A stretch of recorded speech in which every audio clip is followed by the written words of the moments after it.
नमस्कार, स्वागत है आप सभी का हमारे इस बुलेटिन में। आपके साथ मैं अंजलि झा। तो चलिए बॉर्डर की शुरुआत करते हैं खबरों से। जम्मू कश्मीर के पहलगाम में हुए दर्दनाक आतंकी हमले के बाद देश में सुरक्षा व्यवस्था को लेकर के उच्चतम स्तर पर हलचल तेज हो गई है। जहां पीएम नरेंद्र मोदी ने इस हमले की गंभीरता को देखते हुए सऊदी अरब का अपना दौरा बीच में ही समाप्त कर दिया और बुधवार की सुबह ही दिल्ली लौट आए। दिल्ली लौटते ही प्रधानमंत्री ने विदेश मंत्री डॉक्टर एस जयशंकर, राष्ट्रीय सुरक्षा सलाहकार एनएसए अजित डोभाल समेत विदेश सचिव विक्रम मिस्त्री और साथ ही जो अन्य शीर्ष अधिकारी थे उनके साथ बैठक करते हुए नजर आए हैं। बैठक में हमले के हालात, सुरक्षा बलों की तैनाती और भविष्य की रणनीति को लेकर के भी चर्चा की गई। तो जहां पहलगाम में आतंकी हमले के बाद जब खबर प्रधानमंत्री नरेंद्र मोदी को लगी तो उन्होंने अपना सऊदी अरब का दौरा अचानक ही बीच में छोड़ दिया और भारत वापस लौट गए। और साथ ही साथ पहलगाम में जो आतंकी हमला हुआ है उसको किस तरीके से जवाब दिया जाए, आतंकियों के जो मंसूबे थे उसको एक बार फिर से नाकामयाब किया जाए, उसको लेकर के एक आपात बैठक हुई है। एक हाई लेवल मीटिंग इसे कही जा सकती है, क्योंकि इसके बाद भी देखा गया था कि गृह मंत्री अमित शाह भी कश्मीर के दौरे पर गए थे और तमाम तरीके से जो योजनाएं हैं वो बनाई जा रही हैं कि किस तरीके से कश्मीर में जो आतंकियों का हमला है, जो दिन प्रतिदिन उनकी जो कायराना हरकत में वृद्धि हो रही है, उसको किस तरीके से रोका जाए। वही केंद्रीय गृह मंत्री अमित शाह ने 23 अप्रैल 2025 को नई दिल्ली में जम्मू कश्मीर में हालिया आतंकी हमलों के मद्देनजर एक उच्च स्तरीय सुरक्षा बैठक की है।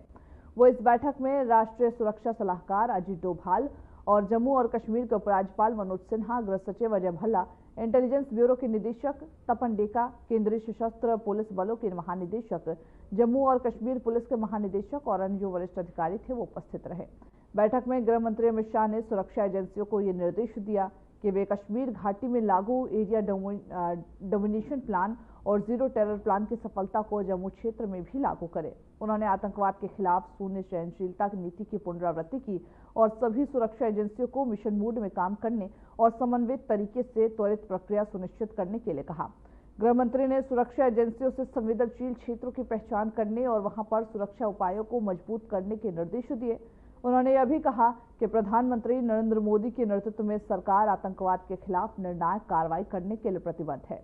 यह बैठक जम्मू और कश्मीर में सुरक्षा स्थिति की समीक्षा और आगामी जो अमरनाथ यात्रा है उसकी सुरक्षा व्यवस्था सुनिश्चित करने के उद्देश्य से आयोजित की गई थी।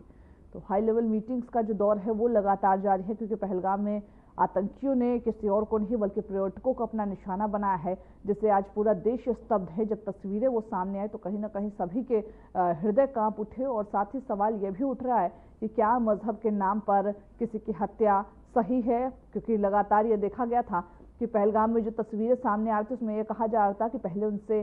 जो वहां पर पर्यटक थे उनसे पहले उनकी जाति पूछी गई, उनका धर्म पूछा गया, उसके बाद उनको सीधे शूट आउट किया गया ताकि वो जिंदा न बचे। हालांकि आतंकियों के जो ये मंसूबे थे, ये कायराना हरकत जो आतंकियों ने किया उसको किस तरीके से जवाब दिया जाए उसको लेकर के भारत सरकार प्रतिबद्ध है। हाई लेवल मीटिंग किया जा रहा है, चाहे वो गृह मंत्री अमित शाह की हो, चाहे वो प्रधानमंत्री नरेंद्र मोदी को हो, और साथ ही साथ उनको अब इस चीज का, इस हादसे का रिवर्ट किस तरीके से करना, उस पर एक बड़े लेवल में मीटिंग तो आयोजित किया जा रहा है, लेकिन इसके साथ ही साथ प्लानिंग भी किया जा रहा है।